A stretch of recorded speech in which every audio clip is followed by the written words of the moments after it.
દુર્ઘટના નહીં બદલો પુણેમાં બસમાં આગની ઘટનામાં 4ના મોત મામલે મોટો ખુલાસો, ડ્રાઈવરે કર્યો કાંડ। મહારાષ્ટ્રના પુણે નજીક એક ખાનગી કંપનીની બસમાં આગ લાગતા 4 કર્મચારીઓ જીવતા ભૂંજાઈ ગયા હતા। આ મામલે જ્યારે પોલીસે તપાસ કરી તો એક ચોંકાવનારો ખુલાસો થયો છે, જેમાં જાણવા મળ્યું છે કે આગ કોઈ દુર્ઘટનાને કારણે નહીં પણ ડ્રાઈવરે જાણી જોઈને જ લાગી છે।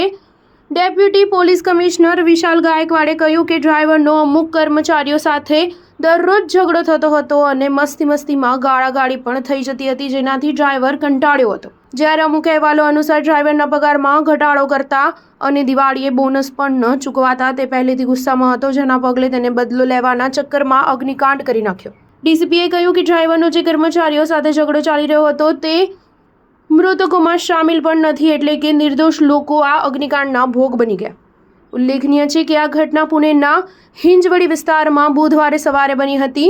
વ્યોમા ગ્રાફિક્સ કંપનીની બસ 14 કર્મચારીઓને લઈને કંપની જઈ રહી હતી, ત્યારે બસમાં આગ લાગી જતા 4 લોકો જીવતા ભૂંજાઈ ગયા હતા। ડીસીપીએ આ મામલે ખુલાસો કરતા કહ્યું કે આરોપી ડ્રાઈવરે બેન્ઝીન નામનું કેમિકલ ખરીદી રાખ્યું હતું। આ સાથે બસમાં ટોનર લૂછવા માટે વપરાતું કપડું રાખ્યું હતું। ગુરુવારે જેવી જ બસ હિંજવડી પહોંચી તો તેણે માચિસની મદદથી કપડામાં આગ લગાવી દીધી, જેનાથી આખી બસ આગમાં લપેટાઈ ગઈ। આરોપી ડ્રાઈવર ઘટનાને અંજામ આપતી ચાલતી બસમાંથી કૂદી ગયો હતો। અહેવાલ મુજબ ડ્રાઈવરે ગાડીને સેન્ટ્રલ લોક મારી દીધાને કારણે મૃતકો પાછળનો દરવાજો ખોલી ન શક્યા તેવો પણ દાવો કરાયો છે। સ્ટાર ન્યૂઝ 7 હંમેશા સચ્ચાઈની સાથે।